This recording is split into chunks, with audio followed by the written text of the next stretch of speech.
So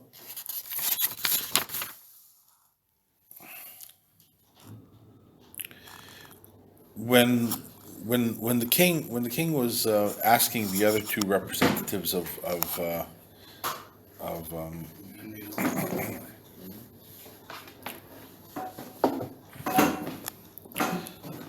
let's say the Western religious tradition, right? So he asked the Christians and he asked the Muslims, and they both began with the overarching concept of God as universal.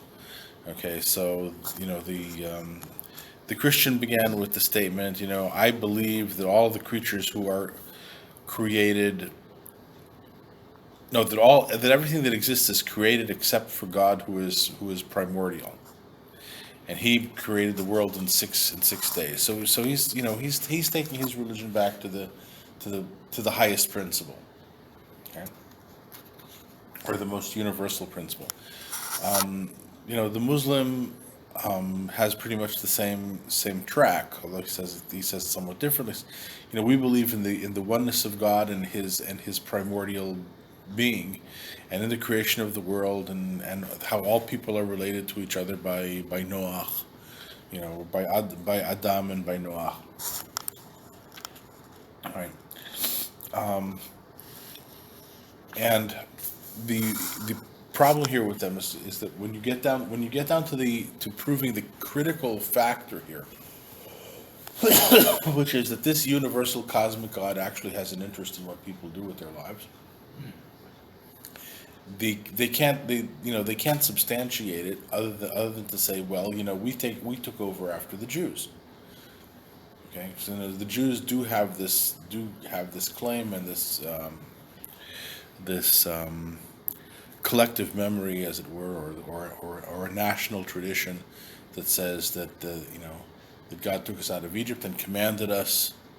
Okay, so that's how we know that God has an interest in what human beings do, as opposed to let's say the philosopher that says that such an interest is not possible because God doesn't have any needs and He doesn't have any lacks, and therefore He couldn't possibly be affected by what people do or don't do.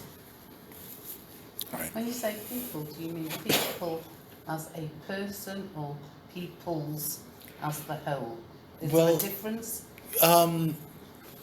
Individual people. Okay, I mean, the truth is, it really wouldn't matter from the philosopher's point of view if the difference was between one person and all human beings. Okay, God gets nothing out of having a created world. Okay, so and therefore He is completely unaffected by what people either collectively or individually do, and we noted this again in the philosopher's way of thinking. It's not that anything really means anything to God. We don't need God in order to give life meaning. Okay? What gives life meaning is the truth of the way the world works. And the way that the world works is that every creature seeks to, So, manifest its potential, and human potential is eternal. It's to become part of eternity, and therefore we have to seek to manifest that in our lives. And if we do, we're happy, and if we don't, then when a person dies, well, poof, that's the end of it. and and therefore, so why is God even part of this equation? Well, ultimately, they would say that since the highest truth, okay, is to know that you don't know God. It's like you have to consider the universe as being a formula where the main value in the formula is never really there. Like, so you can do all the other math and figure out what everything else is, but the critical mass that gives the formula its meaning, that's always not in the formula. Okay, so you're gonna look at the world as being really, really amazing, but you're gonna say, no, this world didn't create itself. This world is not responsible for its own existence. Okay, there's got to be something else. There's got to be something else, and the something else is always gonna be unattainable. But But in contemplating the unattainability, it's the incommensurability of God, that is the highest truth. That's actually the truth that actually sets you free from the bonds of mortality. Because every other truth is in some way or another a partial truth. But this truth, this is the truth. Nothing in the universe compares to Him. Nothing in the universe stands on its own. Nothing in the universe is self-generating. Okay? And everything needs something else. Everything needs something else, and the universe as a whole doesn't stand on its own. It has a foundation, but the foundation is never part of the universe, and therefore you can't understand it. But you can focus your mind on trying to understand it endlessly, and that's the highest truth that you can get. So and this is a phrase that philosophers used, and it's even crept into a lot of Kabbalah books. Tachlit hayidiyah shelo nida. The end of knowledge is to know that we don't know. Okay. And in the end, that's what sets you free. Now, it's just in passing, okay. It's amazing, really, how the philosophical religion is very, in principle, although not without some modifications because of the Aristotelian science that's connected to it. But the principles of this philosophical religion are very acceptable and adaptable to the modern mind. Most people would really sign off on it. And especially the idea that that God is really not relevant to anything. Okay, but that doesn't mean that life doesn't have meaning. That's okay. So you don't need God in order for your life to have meaning. Well, the philosophers of old would accept that principle wholeheartedly. Alternatively, you don't need God in order to know the difference between right and wrong. Well, the old philosophers would buy off on that also. Because right and wrong in terms of what gets you to what kind of things bring you and the rest of the society that you're a part of towards this towards manifesting your human potential. Okay, so kol hakavod this religion should really make a comeback. I really not for me, by the way, but When you say comeback, what do you mean by comeback? No, it should become popularized.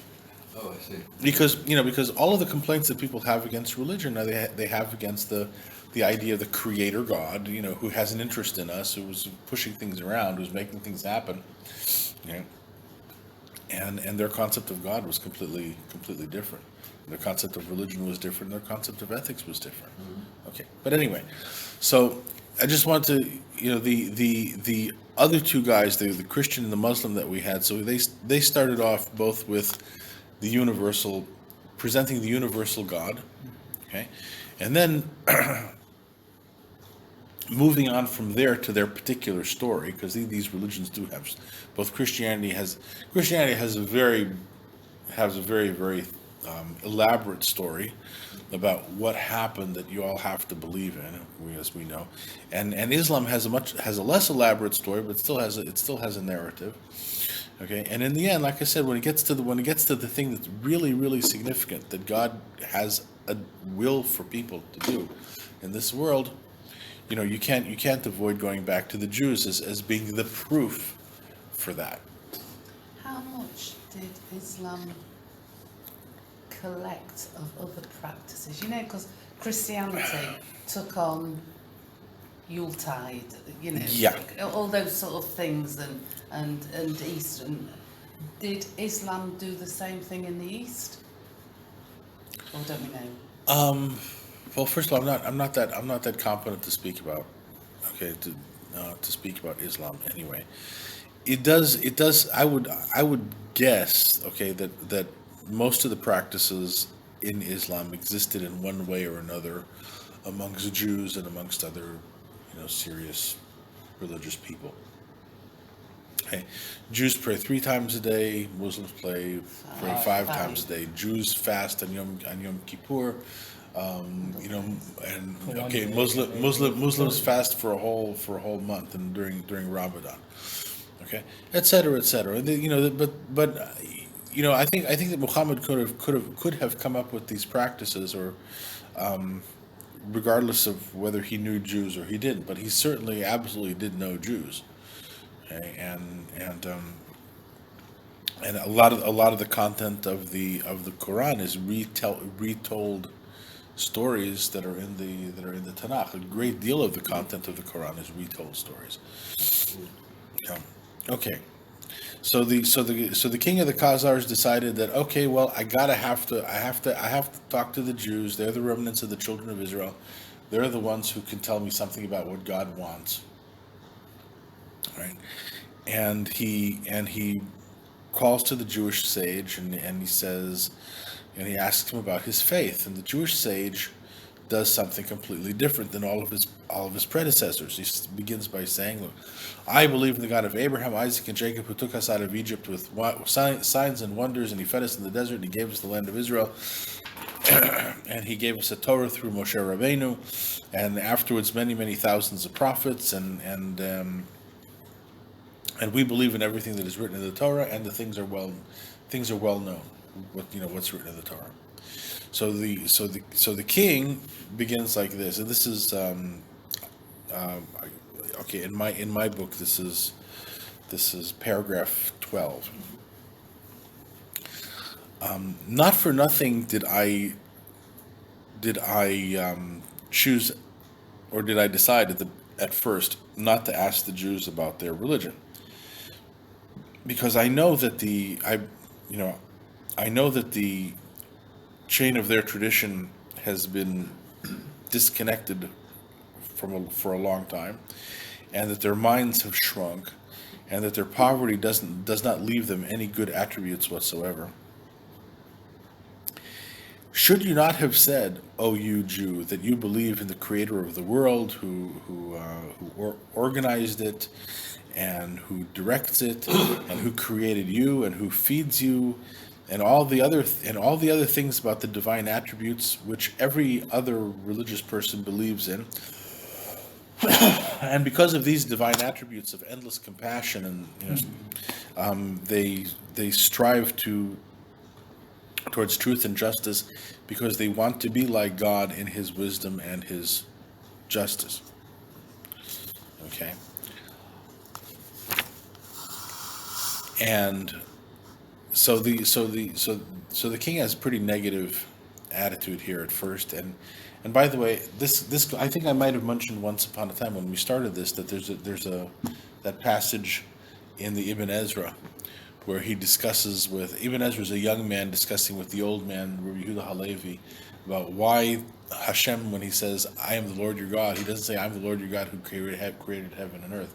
I am the Lord your God who took you out of the land of Egypt. Okay, and the Ibn Ezra says what he says, which is actually completely different than what the Kuzari thinks, okay, or what Rabbi Yehuda Halevi thinks. But the question kind of lies. It's really a question in the pshat of the verse. What's this? Anochi Hashem Elokecha asher hotziticha me'eretz Mitzrayim. Okay, and everybody asks that question. If the Ramban asks it, Rashi asks it, people have different answers. Okay? But in Rabbi Yehuda Halevi's mind, the idea is that what God is doing over here is He's coming at us not through the universal sense of who God is. He's coming at us through the individual experience that we had.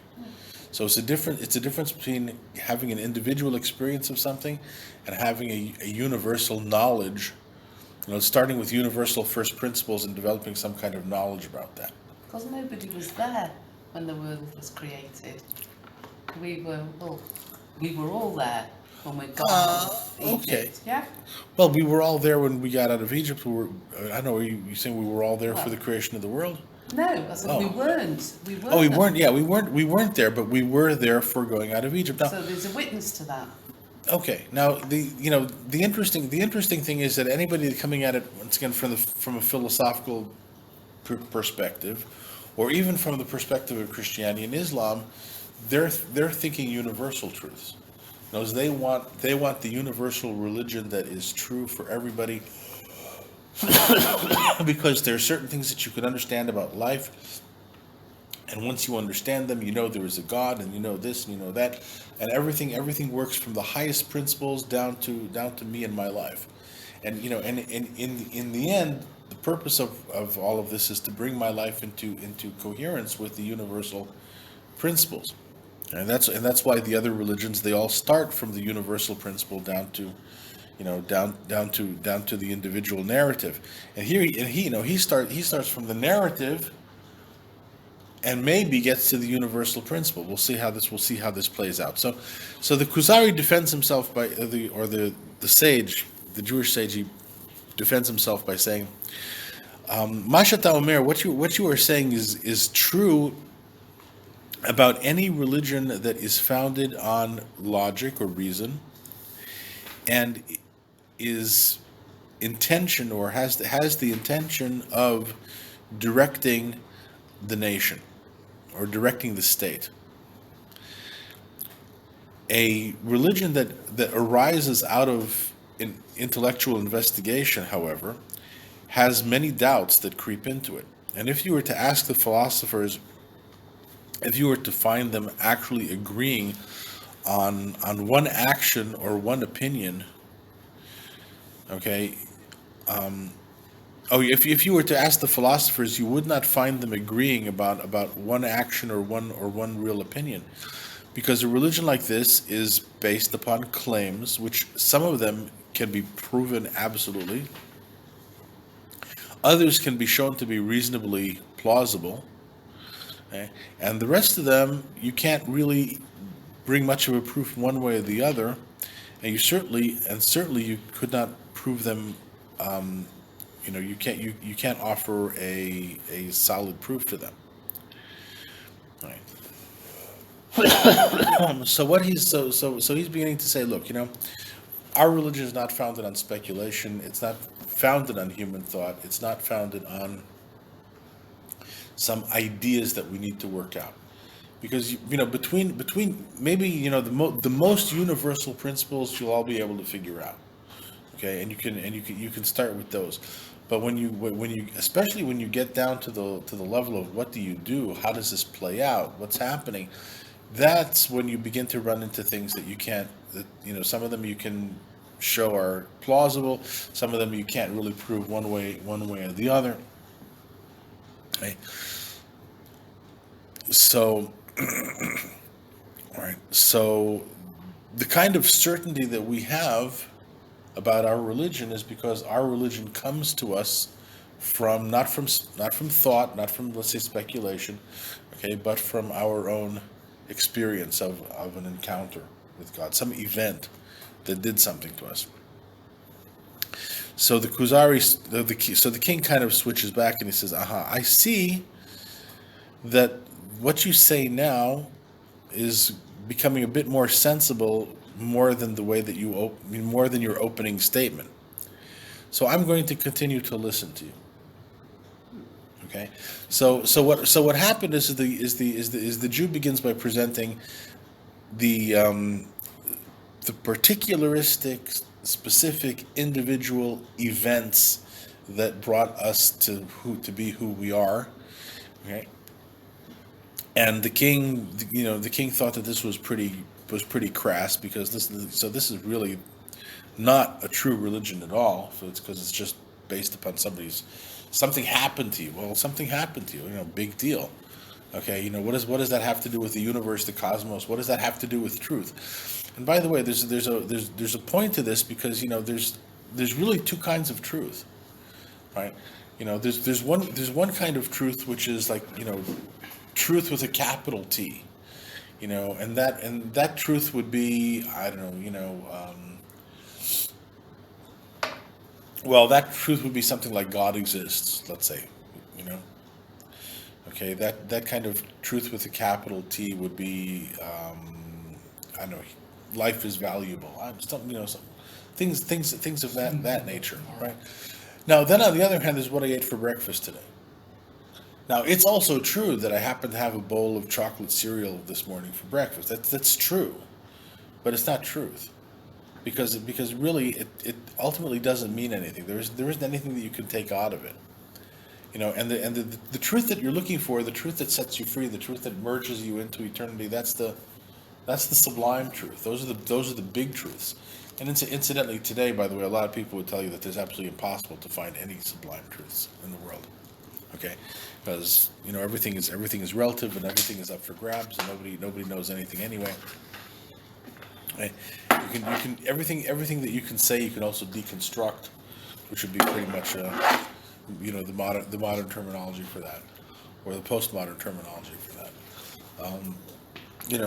And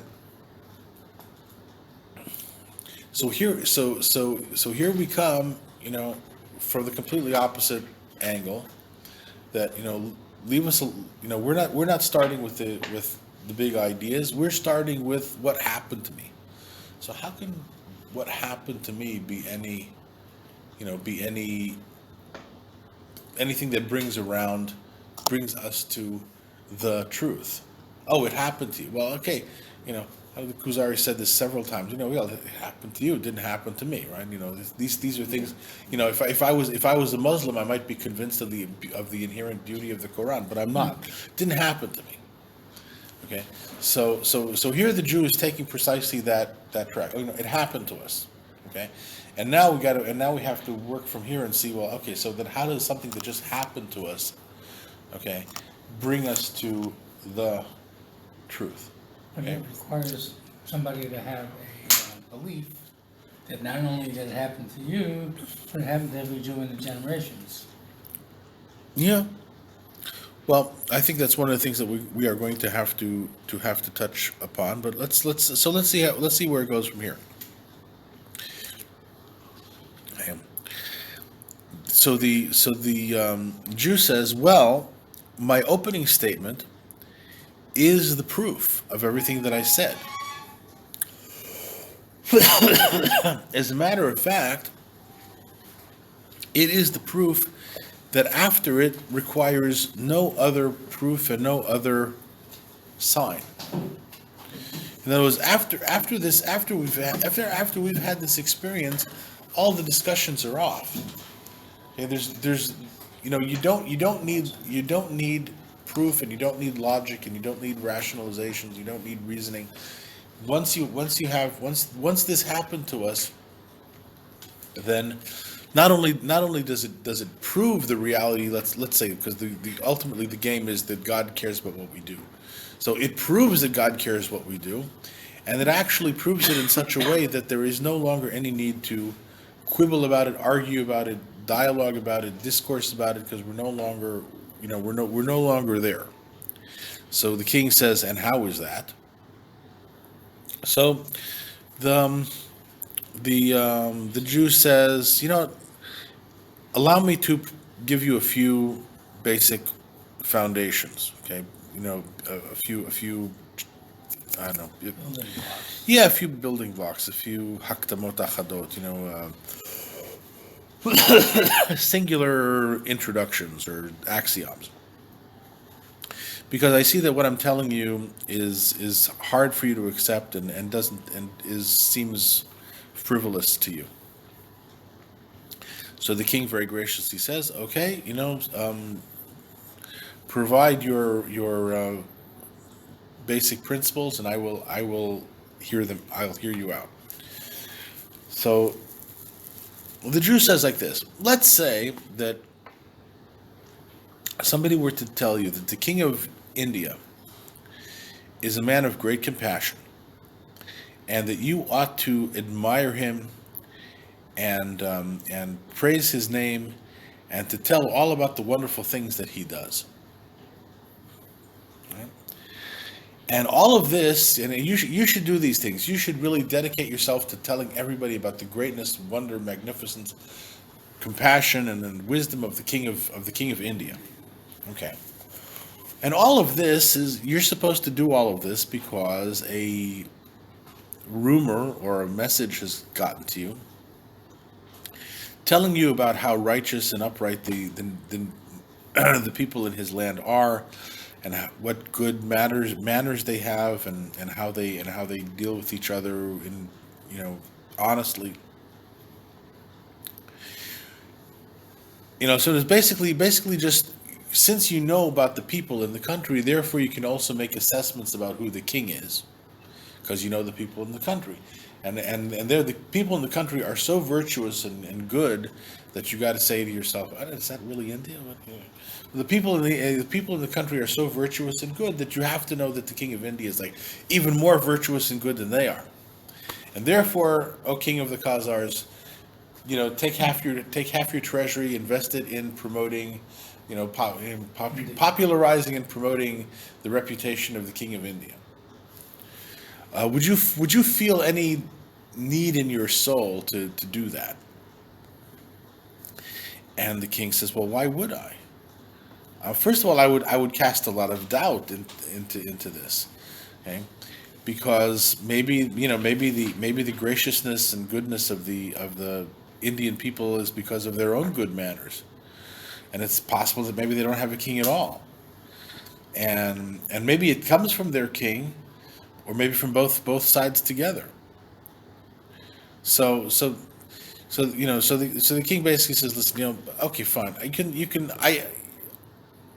I can cast doubt into what the nature of the king of India is, because in the end I don't really know what, right? I can't just look at all the nice people in India and say, oh, their king must be nice, okay? Because they could be nice on their own, or they could be nice, and the king is also nice. But to say the king must be like super super super duper nice, because otherwise the ordinary people in India wouldn't be so would be otherwise, that's a logical leap. So no, so I'm not going to take so I'm not going to invest my time in promoting the wondrous personality of the king of India. I'm not going to do that personality cult. Okay.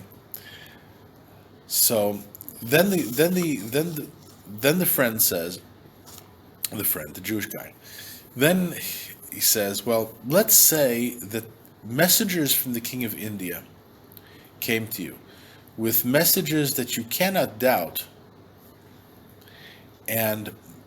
or with gifts, excuse me, which you can't doubt them, and that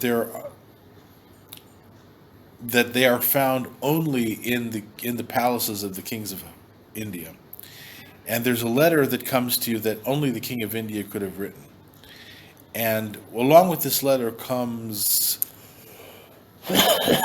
all sorts of medicines that heal you from all of your miseries and maintain your health. And also,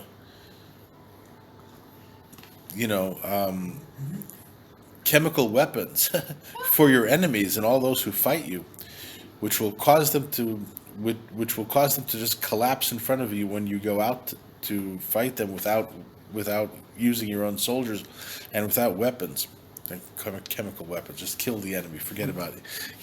Forget about beating them up. Just kill them. Would you then not be obligated to accept upon yourself his discipline? Okay. And the king says, well, yes, I would then have a much different feeling towards the king of India. First of all, about the question of whether maybe the people of India don't really have a king, well, that's no longer an issue. And I would believe that the kingdom of India and his authority touch me as well. Now, for me, this is really like the critical. This is the critical thing, okay? Because to some extent, you read what's come before. You can look at this as a logical conundrum, right? If there is a king of India who is like super virtuous and super compassionate, then maybe I should spend my time singing his praises and doing all sorts of publicity for him. So why don't I? I came and told you that there's a king of India, right? What, you don't believe me? Take a look at all the people in India. But it's not the same thing, and as a result of that, I can cast doubt, right? But once he sends me his letters and his gifts and his chemical weapons, and which in his great compassion he made for me, Right, once he sends me all this stuff, and I actually get something from him, so he's touched me, and now I know he's real. Now I'm sure Rabbi Yehuda Halevi understands quite clearly, okay, that there is room for doubt. If you want to cast doubt on the letters, on the gifts, maybe somebody else, maybe it's an evil magician in someplace else who is trying to trick me into thinking that the king of India, you can always cast doubt on something. But what stops you from doubting is when somebody else has managed in some way to touch you. Right? And there's something that happens to you that transforms you in such a way when the King of India sends you the messages and sends you the stuff and your life is dramatically improved. Okay? That makes a difference in your life, and it's no longer a matter of speculation and logic. Now that doesn't mean that you can't logically jump on all this and start picking holes in everything that you've experienced. Maybe it's all hallucination. Maybe you're dreaming. Maybe nothing. Okay. There's the maybes are always going to be there. But the point is that the maybes stop when you have the personal experience of knowing the King of India. And that's only for him individually. How does the next guy get it? Very, very good. And by the way, that's going to be ultimately the limitation of Judaism. If you think about it, Judaism is not going to be, according to this, a universal religion. Not ever. It's not meant to be a universal religion because it is a religion for those who have experienced these events in some way so that they are touched by them, and therefore you don't have any reason. You can dump all the speculation because now you know things out of your own life. Okay, out of your own heart, you know things that you otherwise would not know. So the point of being touched by the King of India, or the point of, let's say, being touched by God in this way, is it's not so much the information, and it's not so much the proof. Oh, it's like now I have a proof of God's existence, and it doesn't work like that. If you once you become touched by God, you are transformed by that, and now you know things through that transformation, and you know those things in a sense through your own self. Okay, so it's a different kind of thing. I'll just tell you a little story. Okay, for what it's worth. Maybe this is helpful.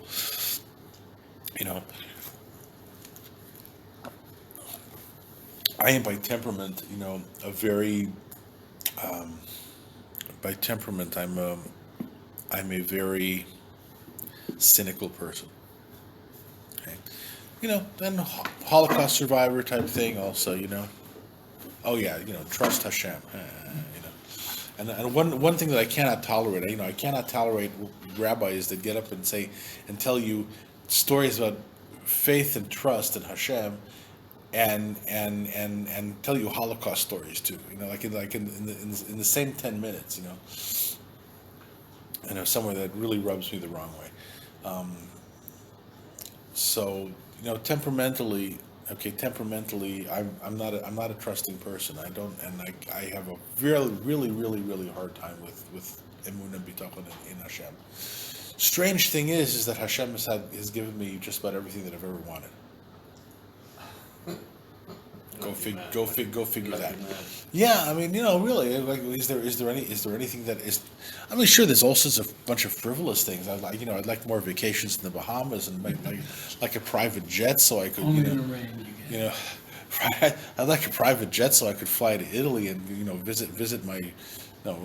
fly to France so I could visit my chateau and but okay, but none of that is really substantial. I've had a very, very blessed life. So, man, believe in hara, please, guys.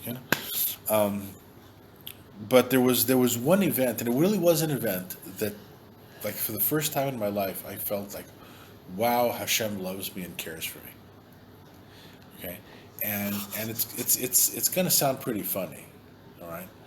But this is what happened. My son brought a plastic bottle of mayonnaise, which was imported from Holland. Now, I love mayonnaise, okay, and I really wanted to try it. I wanted to try it. It's sitting there in the refrigerator, but I didn't know whether it was kosher or not. Right, obviously. So I'm looking at the ingredients and this and that. I'm trying to figure out what's going on. And it's beginning. This is beginning to develop into an obsession right now. Okay, what is this? What is this? Okay, the only thing really bad in it is maybe vinegar. So I have to figure out where the vinegar comes from, or possibility of yayin nesach, right? So I made a phone call to the phone number that was listed on the importer, but I didn't even leave a message. I didn't, why is this guy from, calling a 03 number in Tel Aviv? Why? I wasn't expecting a phone call back. And then I began to go on the internet and I tried to track down the company. Maybe the company has a hechsher and, so forth and so on. And I'm really beginning to get frustrated here, So then suddenly the phone rings and I get a call. It's one of these calls, Mize, Miata. מי זה? אני לא אומר לך כלום, אם אתה לא תגיד לי מי אתה. אבל מי אתה? אז בקשר למה אתה מתקשר אליי? תגיד, האם אתה התקשרת אליי בקשר לאיזשהו משהו בתחום האוכל? And it's like, this happened like 45 minutes before, so suddenly the penny drops. Wow, it's you. He called me, he called me back, 9 o'clock at night, the man calls me back. So I'm asking him about the product. I ask,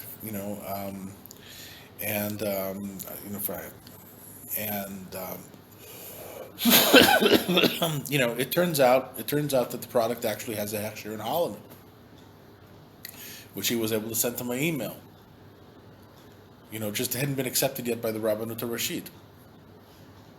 All right, and at that moment, suddenly, I felt like Hashem loves me. He doesn't even want me to be frustrated over the stupid mayonnaise. Okay, ad kedei kach, and I don't know. It's a very difficult thing to explain because, logically, and you can say, well, it's a bunch of coincidences, right?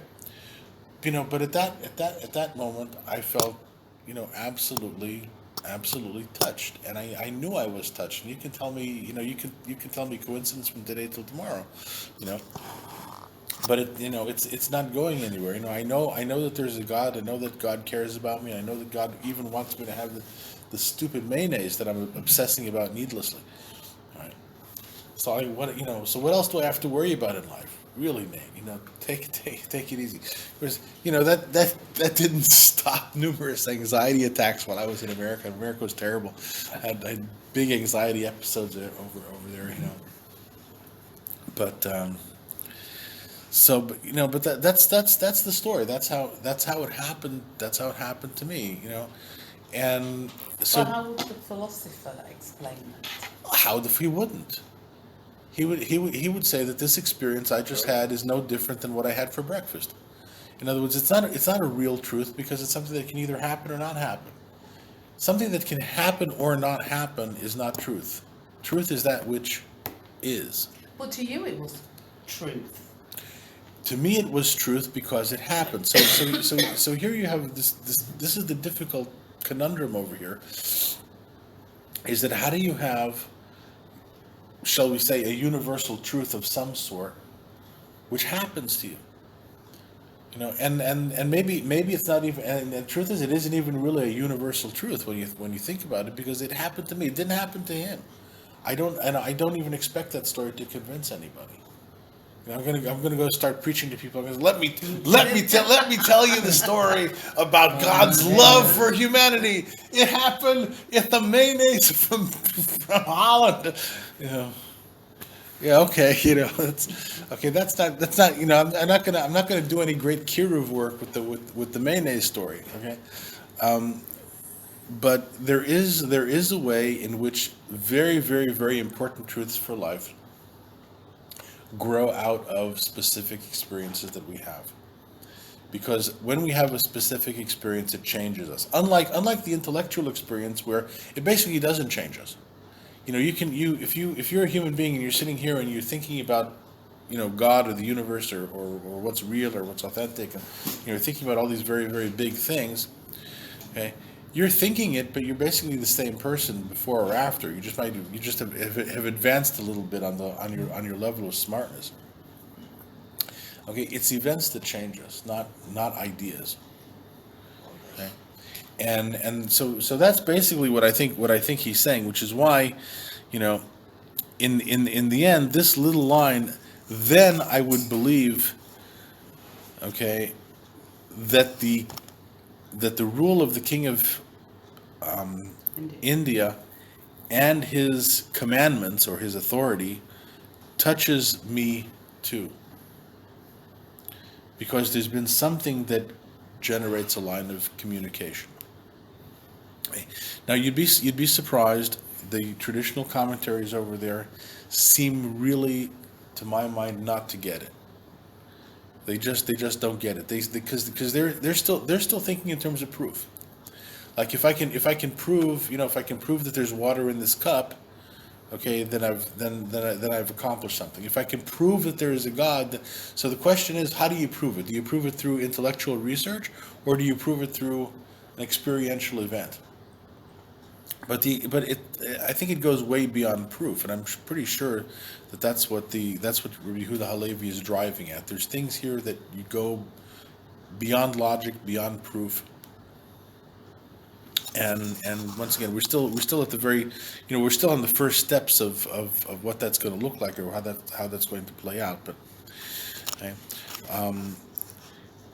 Anyway, and if somebody were to ask you about the king of India, says the rabbi, how would you describe him? Well, first of all, I would describe him through the attributes that have become clear to me through what my eyes have seen,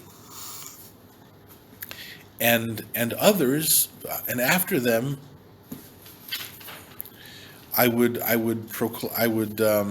accept the attributes that I had doubted previous to them, which have become now true through the ones that through these that I have seen. So, I mean, so what can the king? I mean, what can the king of the Khazars really know about the king of India? Well, he can say he knows that the king of India is a king. Okay, because only a king could really send that kind of message. He knows that the king of India cares about him, so that means that the king of India is compassionate and loving. Okay, now why he isn't loving to all the enemies of the Khazar king who are going to die with his chemical weapons, it's okay, but okay, I don't know what to say about that, but fortunately it's a metaphor here. It's a parable, so we can pass on that. But simply the fact that the king of India has done so much for me, he's given me so much, so that is an indication of his compassionate nature. Why otherwise would he bother sending a whole caravan for 3,000 miles across the desert through Afghanistan and Iran all the way to the from India, let's say, all the way to the Caspian Sea, just for little old me, right? Well, the question I have there then, okay, the king accepts that the king of India, whatever emperor, loves him. How can he then push that along? I don't know what the correct word is. So that king of India also loves his chamberlain, his servant, his everybody else. Well, the real the real question that you're asking, by the way, is that there are other things about the king of India that need to be established. For instance, that he's good and just. Yeah. And all of that, That's all of that other stuff. The king of Right, and that is something that is not directly substantiated by the stuff that the king of India sent the king of the Khazars. The king of the Khazars knows that the king of India is very wise, that he has great power. Okay, so things of that nature. That he's really good, and therefore the reason why the Indian people are good is because their king is good, and that's how it's rubbing off. Right? We still, we still really haven't substantiated that entirely. But here he says something which, once again, I think would not be comprehensible if you didn't understand it. What this is all about is about being touched. Because once you've been touched by the king of India, okay, and then somebody comes and tells you something else about him, which is not proven by what you've experienced, but which is not inconsistent with it. So then also you accept it, because it builds on what you already know. So the king of India has been very compassionate to me, okay? And he saved me from all of my enemies, and he made me healthy and done tremendous things for me for no particular reason. So I know that he's capable of acts of great compassion to people who he doesn't have any contact with, but I mean, does that mean that he's a just and noble and wise and leader and and all that sort of stuff? Well, maybe. But then if somebody comes along with, if somebody's been coming along with the caravan and he brings me a book, which is like the life history of the King of India, and I read the book and everything is in it. So what I get from the book is now consistent with what I've experienced. So it kind of melds together and blends together with It's it. only a very personal thing. It's not. It's an extremely personal thing. Yeah, it's not for everybody. No, it's not, and we're gonna see this if we. What time is it? 5 to 3. 5 to 3. Okay, so we're gonna see this. I think right now. Okay. Sorry. No, because you're right. It's a very, very, very personal thing, and that's why the king of the Khazars, when he hears the Jews' presentation of his religion, he thinks it's idiotic. And I have to tell you, the first time when I was a teenager and I was learning this book, okay, I really empathized completely with the king. With the king, this is a terrible way to present Judaism. I mean, really. And by the way, I don't think that Rabbi Hirsch, for instance, if we're talking about modern Orthodox figures, I don't think that Rabbi Hirsch would have presented it that way. Why Dr. Rabbi Hirsch? Well, because Rabbi, You're in Shimshon yeah, Hirsch, Shimshon. Okay. Okay, because he had a very strong universalist bent to him, and I think he wouldn't take this track. He wouldn't. Rabbi Sachs, the ex-chief rabbi of England, wrote a wonderful piece in this Torah Tidbits that we're reading about the narrative. I think last week. I think. What? The 2 weeks narrative. ago. Yeah. There's a little bit I cut out. It was absolutely wonderful. I cut out the last It paragraph. goes so parallel with what you just talked Yeah. about, Uh-huh. that we are who we are because of our narrative, and we pass it on from generation to generation. Yeah, that's 100% consistent with this. Yeah. Okay, and by the way, if you will maybe eventually see that, like, a lot of Kabbalah and all of Chassidut, in the end, draws from this. Okay, it's really pretty amazing. But anyway, okay, so the Jewish sage says something like this is what I replied to you when you asked me your original question. And something like this is exactly what Moshe said in his words when he began speaking to Paro. He said, "The God of the Hebrews has sent me to you," which means to say, the God of Abraham, the God of Isaac, the God of Jacob, because the existence of the patriarchs was well known amongst people back then. And it was also known that the divine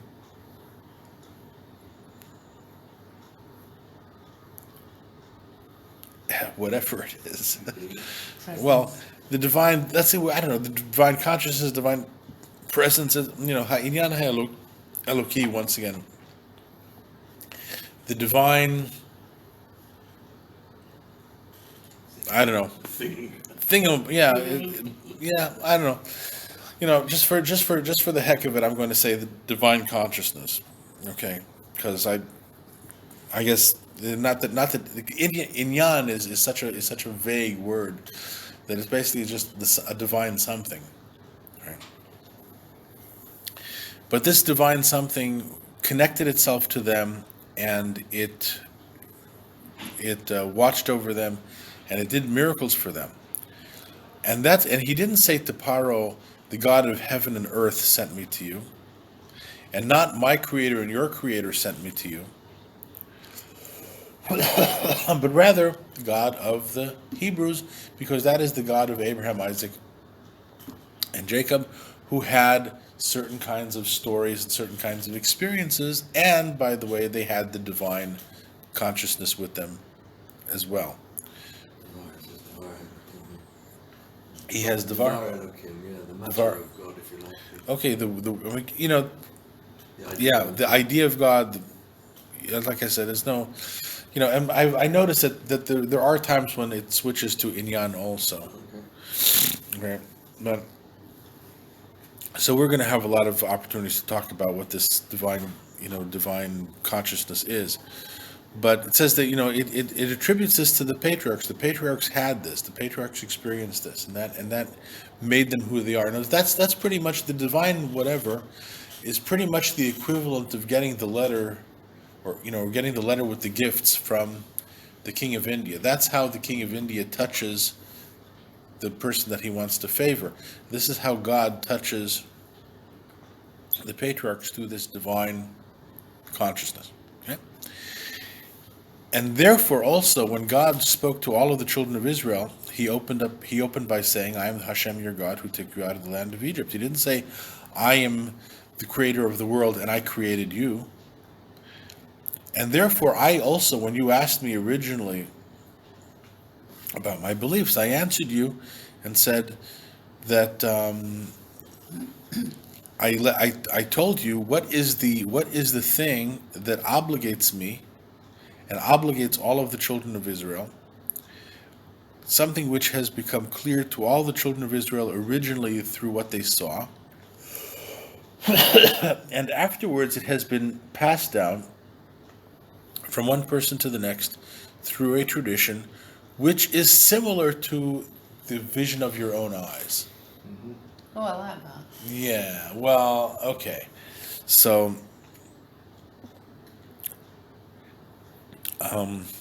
actually, there's a footnote that I wish I could track down. It's to something from Rabbi Sadia Gaon. But once again, as I take that, no. Point is that if you're looking for proofs, right, then the people who saw it obviously have a much bigger proof than the people 10 generations, 20 generations, 500 generations down the line who are hearing the story. The people who are hearing the story are getting the story. The people who saw it are the people who saw it. So you would expect, that here I could already begin to raise questions about it. Right? But so Rabbi Yehuda Halevi kind of elegantly, but not exactly explicating what he means. He simply says that hearing the story, getting these events from tradition, is the equivalent of seeing them with your own eyes. And you say, well, how does that work? Okay, why does that work? One answer, by the way, is because that's part of the divine consciousness. Divine consciousness does something with time. And we should know this from this week's Parshat HaShavua, by the way. Okay, where Moshe says we're doing this covenant, and the covenant is going to include everybody who's here and everybody who's not here. But if they're not here, how are they included? Answer, they're future generations that haven't been born yet, so they're not here, but they're implicit in whoever is here, because you're the progenitors of all these generations. And wherever you have the divine consciousness, you also have a contraction of time, so that future, present, and past are really one and the same. So everybody is here. Okay? And therefore, if you're following this idea, you should be able to use the story that you hear. And when you read Parshat HaShavua and you hear the description of, Atem nitzavim hayom kulchem, you're standing here, all of you today, to enter into this covenant of Hashem. Okay, you should be able, if you do your Kriyat Torah properly, to plug into the same divine something that they had. Okay, so once again, I don't think at all that it's a matter of proof. It's a matter of the nature of the divine consciousness and how it impacts over time. And so somebody could tell me, like, and I think that there are Haredi people that would disagree with my read on this also, because Haredi people are interested in proving things. They want to take all these Chilonim, put them into a big room, subject them to a lecture which will 100% prove to you that there was a Mamad Har Sinai. And once that is proven, you have no choice. You have to begin to do mitzvahs. Here's your talit katan. Here's your kippah. Go home and cover your hair and put stockings on your feet. Right, because I've sewed everything up with incontrovertible proofs. Okay, and that's the way they want to present it. And my feelings about the subject is that these are not incontrovertible proofs. There's something that is both less than a proof, but also much more than a proof. And so you could say, well, I just don't believe it. But isn't it all a case of a feeling? Yeah, and well, it's a feeling. It's also probably an intuition. I mean, I wouldn't want to say it's just a feeling, okay? Because it's also a commitment. I mean, why is anybody committed to Judaism, or why am I committed to Judaism? I didn't have such a great time growing up as an Orthodox Jew. There have been plenty of times in my life that I wish I could chuck it,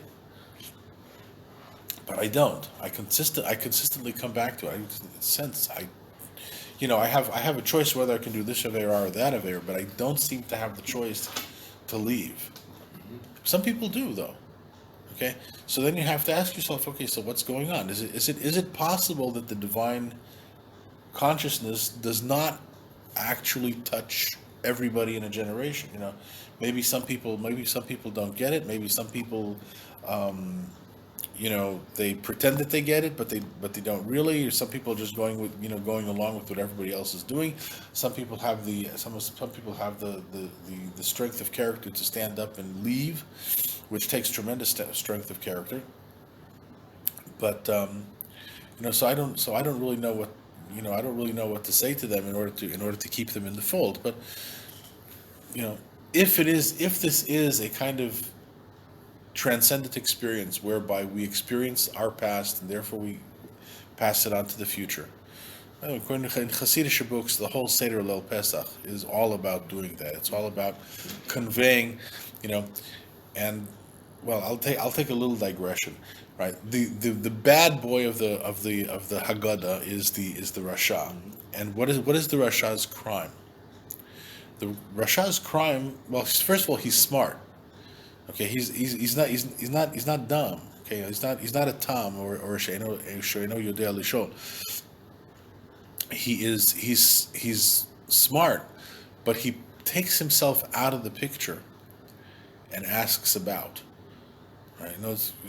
What do these things mean to you? As if I'm not part of it, and therefore the Haggadah says that he he denies everything because he's taken himself out of the klal. He's taken himself out of the community, and therefore, therefore he needs to be corrected. Okay? However you do that, okay. And the message that we have to him is that, well, that's fine. If you're out of it, then even if you'd have been in Egypt 3,000 years ago or 3,500, you wouldn't get it. Okay, because so if you include yourself in the continuity of Am Yisrael, whatever that is, so you'll get it. And if you're not, even if you analyze things from a perspective of objectivity, like I'm going to check this out to see if it makes sense before I buy into it, then you're not going to get it. And not only you're not going to get it now, even if you'd have been there, you wouldn't have gotten it. Right? So, okay. So, like as there's it's the divine consciousness that acts through the stories and acts through the Torah, and acts through the traditions. It's not a matter of a rational proof.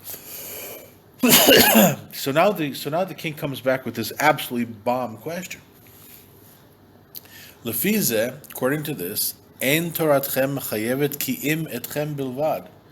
The Torah that your Torah only obligates you has no universal relevance. And what does the Jew say? Amnam ken, yeah, that's true. I'm not arguing that point. Kol mi shenilva lenu min ha'umot ki yachid. Anybody that joins us of the nations as an individual will receive the same benefits that we will receive from God. But to be equal to us, he will not be. Because if the reason why you keep the Torah is because, if the reason why we're obligated to keep the Torah is because God created us all, then all human beings would be equal, and all human beings would have the same obligations, the white person and the black person alike, because they're all created by God. Which is, by the way, he kind of takes a jab at the philosopher. If you recall, the philosopher, one of the things that because of his theory, he'd more or less divided up human beings into all sorts of levels of, these guys are like practically subhuman. These guys are noble. These guys are somewhere in the middle. These guys are oisvok. And forget about the women. They're not even in the pyramid. So the philosopher had his human beings divided up into all sorts of convenient layers. Okay, and the kuzari says, once you believe, or the rabbi says, once you believe that God created all human beings, so everybody's created by God, everybody's going to be equal. Okay, so and therefore, if that was the reason why the Torah obligates us, then everybody would be obligated in the same Torah. But however, the reason why we're obligated in the Torah is because God brought us out of Egypt, and because of His connectedness to us, his hitchabrut. I would love to know the word that he has.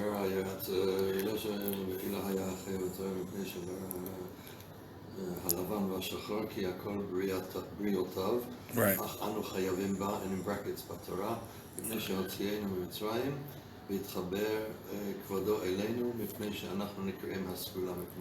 Okay, so and God connected himself to us because, or insofar as we are the treasure of the human race. Okay, now this is gonna take a lot of unpacking here, yeah. But basically, let's just end with this point before we deal with this very, very problematic issue here about Jews and non-Jews, which in the Kuzari is, like I said, this is political dynamite.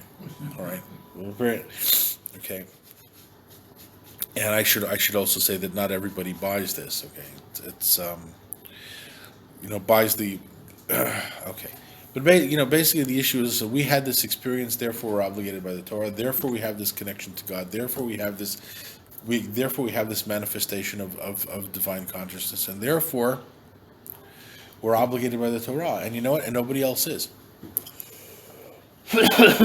unless they want to join us, which they can, and basically the main line thought on this subject is that everybody who in some way or another hears the narratives of the Torah, hears the story, hears the mitzvahs, and they feel compelled to respond to it. So what do we say about them? We say that they have a Jewish soul. It just needs to be manifest through conversion. But you've got it. Okay, if you hear this and you desire to be part of this, then that's the divine consciousness operating in you. because the divine consciousness can come as much through hearing the story as it can through being born, and to some extent, or to a great extent, if the narrative of the Torah is your story, then you really were born out of Avraham, Yitzchak, and Yaakov. And there's all sorts of midrashim that try to promulgate this idea, that Avraham and Sarah gave birth to all the souls of all the proselytes who were ever going to be. Why was Sarah barren for so many years? I mean, they were, Avraham and Sarah were having sex, right? But there were no babies. Why? Why so many years of barrenness? Well, the truth is that the barrenness was because they were babies. They just weren't babies in the sense that anybody out there for the next, I don't know, however many millennia the planet's going to be around. Right, the official read is that we're not going to exist much longer than 6,000 years before something has to happen. But for as long as history is going to be, Gerim are going to be those who, because the story of Avraham and Sarah and Yitzchak and all that, and going down to Egypt and coming out, because that story resonates with me, therefore I am a child of Avraham, Yitzchak, and Yaakov, and when I daven, I get to say Elokeinu v'Elokei Avoteinu, right? My God and the God of my fathers. There are opinions, but in the Mishnah that say that a ger cannot daven that way, because his parents weren't, originally Jewish, so he has to say Elokeinu v'Elokei Yisrael. All right, but the consensus of opinion